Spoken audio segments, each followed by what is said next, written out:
This is Matthew 24, verse 3, and it reads, And as he sat upon the Mount of Olives, the disciples came unto him privily, saying, Tell us, when shall these things be? And what shall be the sign of thy coming, and of the end of the world? Hey, Shalom. Call halal Yahweh, Bahasham, Yahweh Shai, Bahasham, Waha, Rachakadash. Double honors to the apostles of Great Millstone. Peace and blessings to you, Akim, that's pushing this word in truth and sincerity. This is Matthias from the GMS Dallas, and wanted to go into a quick lesson in regards to then they shall deliver you up to be afflicted. And I wanted to go into this lesson because we're in those times where we're at the end of the world. Okay, what is Psalms? Second Ezra 9, where it says, "Measure the time diligently," and that's what we've been doing. And we see as men of the Lord, and now the like say 2/3 or some of 2/3 are starting to see that this is it. And what's what as men of the Lord, we're going to continue pushing and pushing the word, but they're going to come down on us, Esau, and also our people, right? They're going to come down on us with, with great wrath, and we will be afflicted, but we supposed to endure to the end, because we know what's ahead and what we have in store. Lord willing, we those men, and Lord willing, we keep pushing, and we'll be delivered up, through the time of destruction, which will be thermonuclear destruction. But before that, we got to go through Jacob's trouble, right? Matter of fact, let me get that real quick. This is Jeremiah chapter 30, verse 7, and it reads, Alas, for that day is great, so that none is like it. It is even the time of Jacob's trouble, but he shall be saved out of it. All right? So, the time of Jacob's trouble, we will go through afflictions, right? We will go through these things. But, like I say, the disciples, Yahweh Shai was asking, will be in Esau's kingdom, and when would the kingdom of heaven come about? We're at those times where we're at this time now. And like I say, we're going to go through certain things during the time of Jacob's trouble. Okay? Because like I said, then he shall be saved out of it. And how would we be saved out of it? Through by way of the chariots and by way of deliverance of Yahweh Bashem Yahweh Shai. Because the elect will be delivered up during those times. But like I said, before those times, they're gonna this devil and also the 2/3 of Israel is gonna look to deliver you up. All right. So let's keep going here. All right. Let's jump to 4. Okay, it says let's jump to 4. This is Matthew 24 and 4. It says, then Yahweh Shai answered and said unto them, and he's talking to who? His disciples. He sat upon the Mount of Olives, and they want to know, because they were looking for the end to come at that time. But the Lord is going to break it down to them. All right. It said, and he said unto them, Take heed that no man deceive you, for many shall come in my name, saying, I am Mashiach, and shall deceive many. And ye shall hear of war and rumors of wars. See that ye be not troubled, for all these things must come to pass, but the end is not yet. For nation shall rise against nation, and kingdom against kingdom, and there shall be famines and pestilence and earthquakes in divers places. All right, we're seeing those things. We're seeing famine, earthquakes, pestilence, and divers places. We seeing wars and rumors of wars. We've been hearing that over the years, and it's only just basically building up. I think today, one of the United States destroyer ships, they intercepted a missile. I don't know. I think it was just through training, but they're preparing for what? For war. We've been hearing about rumors of wars for a few years now, and it's getting bigger and bigger. The talk of it. Okay, and verse 8, it says, all these are the beginning of sorrows. Okay, so all these things are the beginning of sorrows. Okay, and now, why does it say that? Now we finna see what they're gonna do.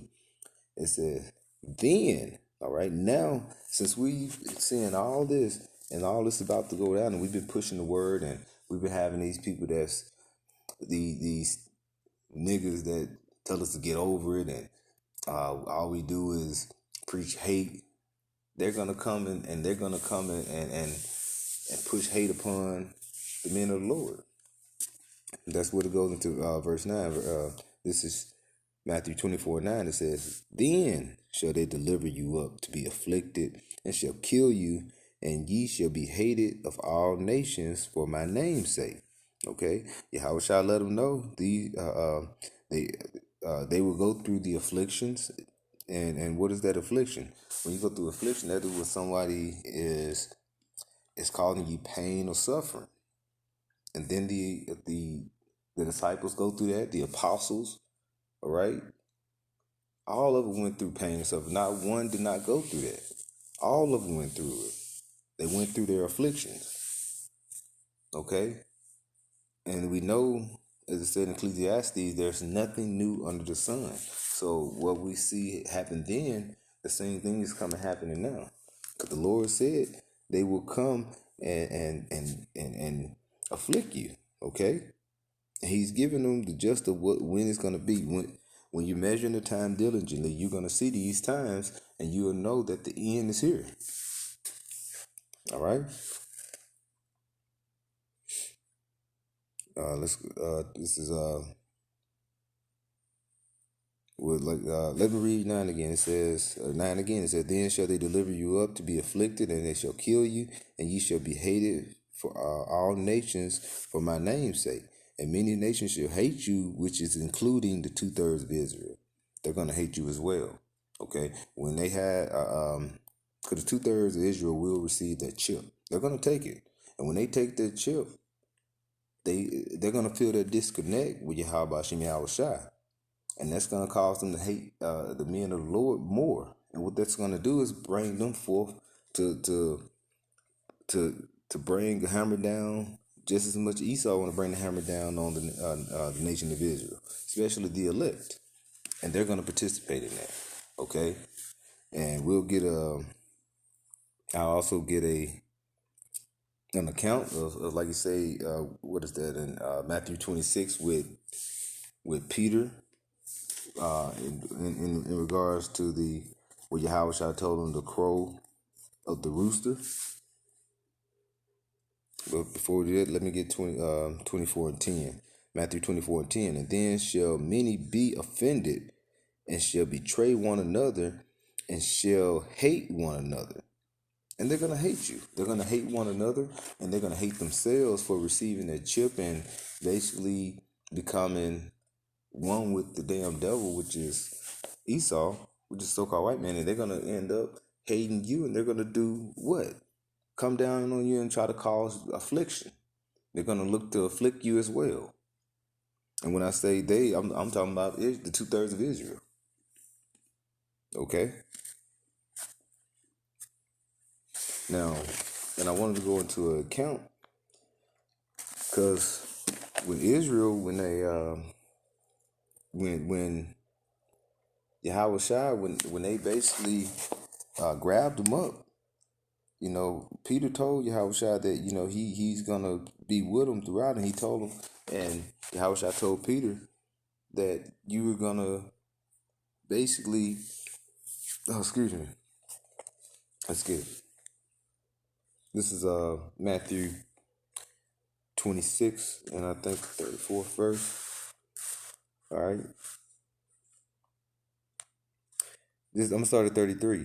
It says, and this is Peter talking to Yahweh Shai about how he's going to deny him, how Peter's going to deny him. And Peter was like, what are you talking about? I've been pushing for you.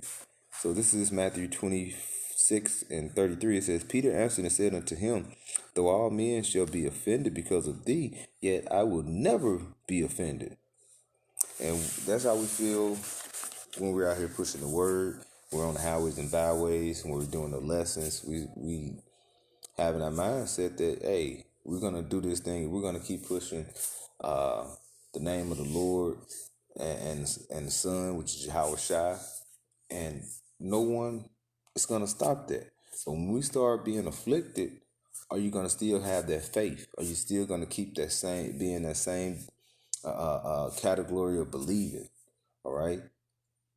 Or will you become basically like the 2/3 and want to do away with the Lord? That's why we have to be building up. That's why we're going through this grace period, because it's going to get real hard out here, man. It's going to get very hard out here. Okay, at the time, look at the time of the disciples now, because Peter said he would never, and Peter was a strong man, right? And he was with the Lord every step of the way. All right, back in 34. All right, it says, Yahweh said unto him, verily I say unto thee, that this night before the cock crow, thou shalt deny me thrice. So it said before the cock crow, Peter's gonna deny him. And if he been with him every step of the way, and he had the faith and believe, like, Lord, what are you talking about? All right. So verse 35, it says, Peter said unto him, though I shall die with thee, yet will I not deny thee. Likewise also said all the disciples. Then cometh Yahweh Shai with them until the place of Gethsemane, and said unto the disciples, sit ye here while I go and pray yonder. Now they told him that the time before he went, and when he went and prayed, and the Lord asked to basically ask Yahweh, if he would let the cup pass. And like I said, the Lord knew then, after he was asking the Lord, and he didn't respond, hey, he got to go through it. But he told them before he went to pray, hey, you're going to deny me. And Peter was like, what are you? And that's how we feel. We feel like, hey, we've been out here for so many years, 2, 4, 10, 15, so on, and we feel like, hey, we got that belief, that faith, but when it gets hard, when the affliction hits, that's going to really try your faith. That's why you have to dwell, you have to continue to pray for that endurance and and to be strong, Continue to be a wise man, and through Yahweh Shai. For when those times come, you'll be wise enough to have that faith to get through those afflictions. All right? And let me see here. Now this is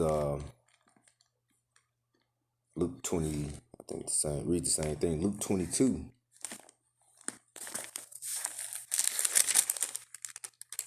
This is Luke 22, verse 61.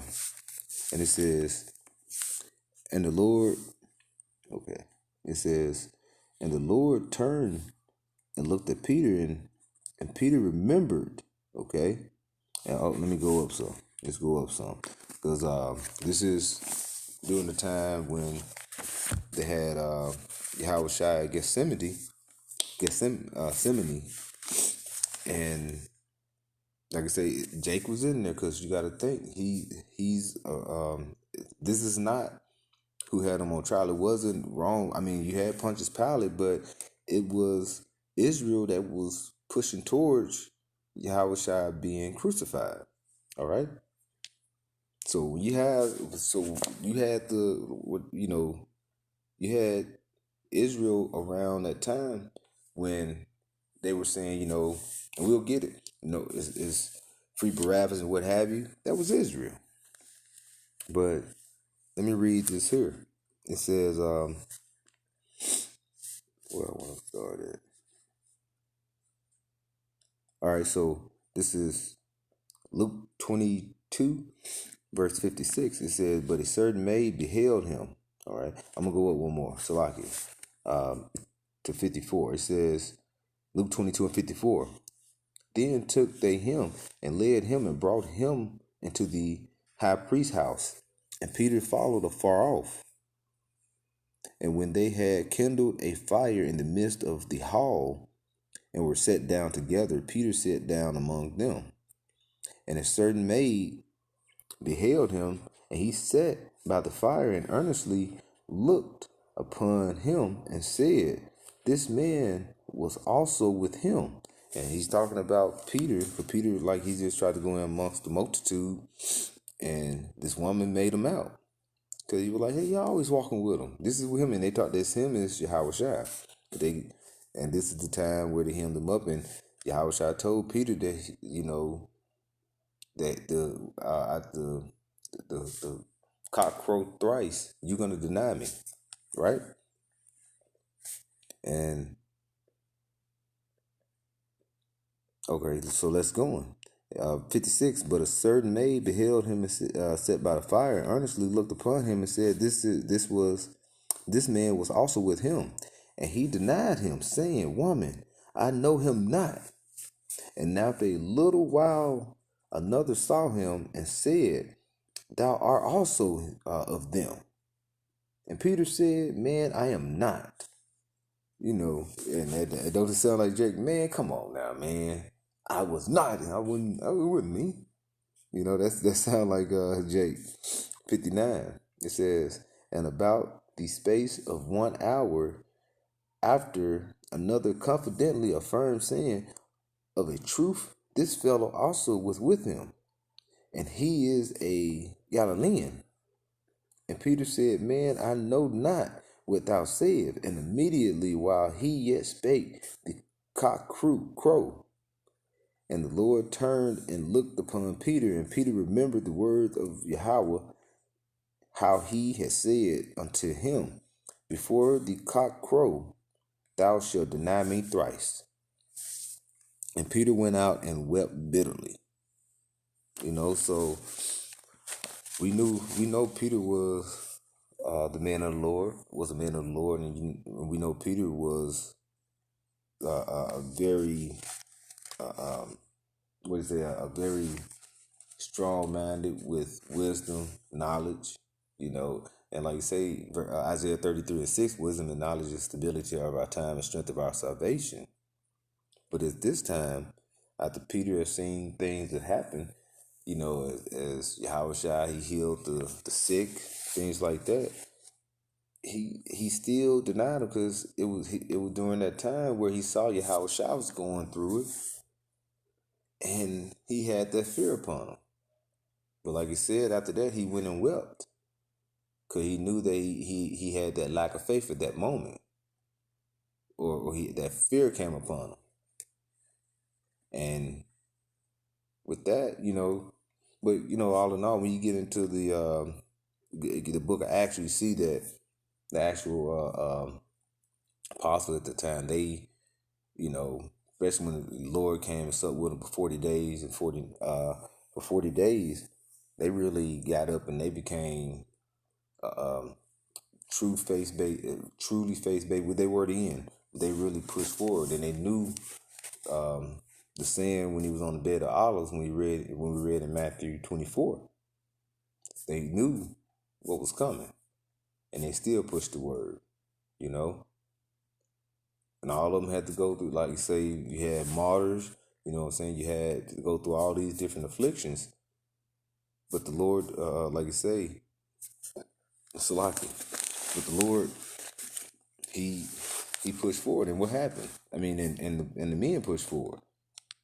But like you said, they delivered Yahweh Shai up,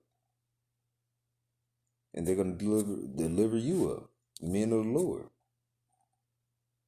They're gonna look to afflict us. And this was the nation of Israel.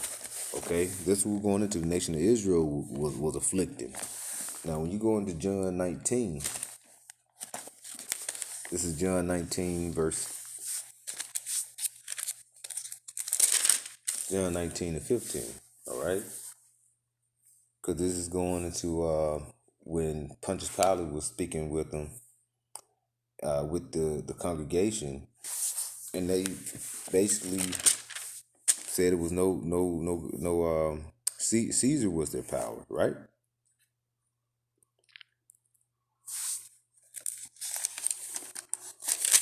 This is John 19 verse 15. You know what? I'm sloppy. Let me go down to sorry about that. Let me go to 14. All right. It says no 13. When Pilate, which is Pontius Pilate, okay, when Pilate therefore heard that saying, he brought Yahushua forth and sat down in the judgment seat in a place that is called pavement, but in the Hebrew, Gabbatha. And it was the preparation of the Passover. And about the 6th hour, and he said unto the Jews, you hear that? He said unto the Jews, okay, behold, your king. And who they talking about? Yahushua. Now look what the Jews said. Okay, look what these niggas said. But they cried out, away with him, away with him, crucify him. Pilate said unto them, shall I crucify your king? So this is Pilate asking, should I crucify him? And then he said, the chief priest answered, we have no king but Caesar. Okay, so the chief priest, the priest actually was pushing forward and had the mind of the congregation, and they basically were pushing forward that too. You know, chief priests say, "Hey, we had no king but Caesar." And then you hear your chief priest say, and they turn around and the mass of Jews say, "Hey, yeah, you're right. There's no, we don't have no king but Caesar." So they denied Yahushua. Okay? And and didn't they say the blood will be on their hands? And ain't that, and if you look at that, there's nothing new under the sun. Okay? Back then, the people that back then, the Jews back then, those are the ones here today. Those are the 2/3 that's gonna afflict us during the time of the affliction, during the time of Jacob's trouble. Because they're gonna go through it. And like I say, when they start like you say, when they give in to the mark of the beast, when they receive that, they're going to feel the disconnect with Yahweh Shem Yahushua. And they're going to look to afflict us because they know that we're pushing the word and we're going to continue. And we're going to have that faith unto the end. Lord willing, we're those men. I'm speaking to myself first and foremost. All right? This is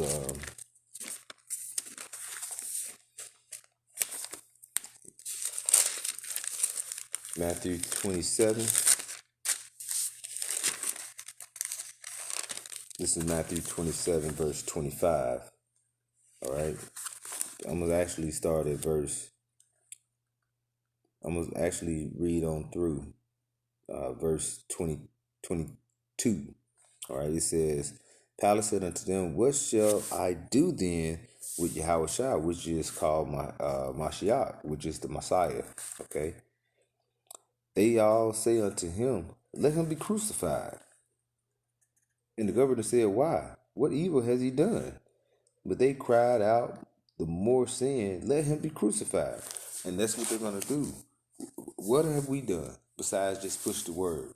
Tell our people to turn back to the Heavenly Father. Letting Israel know that if you don't turn, the Lord is going to destroy you through thermonuclear destruction, which is coming, okay? Which the devil is going to come down on you having great wrath, pursuant to Revelation 12 and 12. That's what we're doing. We're pushing the Lord's word, okay? And Yahushua, what was he doing? He was speaking about the kingdom of heaven. He was speaking prophecy. And what is Revelation 19 and 10? The spirit of Yahushua, the spirit of prophecy, and we're in that spirit. And they want to destroy you because you're in that spirit. Like I said, Esau been wanting to destroy you in these 2/3 niggas gonna want to destroy you too, especially when they receive that chip, because they will, because they don't have the faith of Yahweh Shem Shai, and that's that covering that's gonna keep us from receiving that chip. That's gonna keep us with that faith through the spirit and power of Yahweh Shem Shai. Right. So let's keep going. This is back in Matthew 27 and verse. Okay, let's back in verse 23, and it says, and the governor said, "Why? Why? What evil has he done?" But they cried one more, saying, "Let him be crucified." When Pilate saw that he could prevail nothing, but that rather a tumult was made, he took water and washed his hands before the multitude, saying, "I am innocent of the blood and the just person. See ye to it." So Pilate was like, "Hey, I'm trying to justify like he hasn't did no evil. Why you want to crucify him?" And they just still want to do it. That's the wickedness of our people. When we tell them that they're the nation of Israel, that you're the prince of the power, okay, Yasharallah, our people, they're gonna come back and say, "Crucify them for telling us that. Crucify these men out here on the highways and byways, telling them to turn back to the Lord, telling us that we're the chosen, telling us that we're gonna receive a blessing." Okay, our blessing is the kingdom of heaven is what to come. That's what these people are gonna do to us. All right, and Pontius Pilate washed his hands with it. But look at verse 25, and like you say, there's nothing new under the sun. This is Matthew 27:25. Then answered all the people and said, "His blood be on us and on our children." So his blood can be on us and our children. And you are your children, okay? Who was back then, they're here today. And the blood is on your hands, So Yahweh Shai, he's going to come back and he's going to require your blood. So that's why I said the 2/3 of the nation of Israel will be destroyed through thermonuclear destruction and also by way of the chariots. Because they're going to do the same thing what they did to Yahweh Shai and the other and the apostles. They're going to come and try to do to us. Okay? Like I said, then shall they deliver you up to be afflicted. But what we read in Jeremiah 30:7, during Jacob's trouble, the elect will be saved out of it.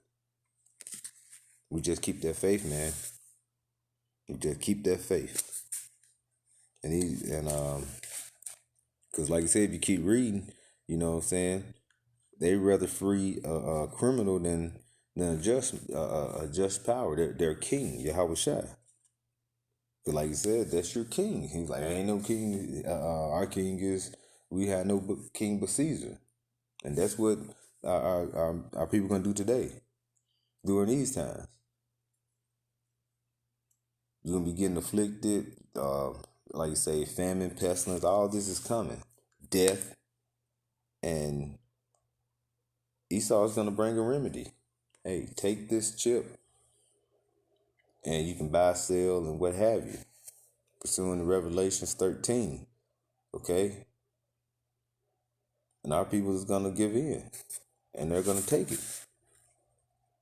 And they're going to be that's going to be their God, Esau. And they're going to say there's no king but Esau. And they're going to look to destroy the men of the Lord. For us having that faith in that, and the mindset of Yahweh Shem Yahweh Shai, the spirit of prophecy. Okay? But like I said, that affliction is coming. But like, let's end it back on Jeremiah 30:7. Because the biggest trouble is coming and that affliction is coming. But if we have the faith and keep pushing, we will be delivered out of it. This is Jeremiah 30:7. It says, "Alas, for the day is great, so that none is like it. It is even the time of Jacob's trouble, but he shall be saved out of it. And like you say, the elect will be saved out of it. So with that, Lord willing, this will edify, and I like to give all praises to Yahweh, Bahasham, Yahweh Shai, Bahasham, Waha, Rachakadash. The bonus to the Apostles' Great Millstone. Peace and blessings to you, Akin, that's pushing this word in truth and sincerity. Keep the faith. Shalom.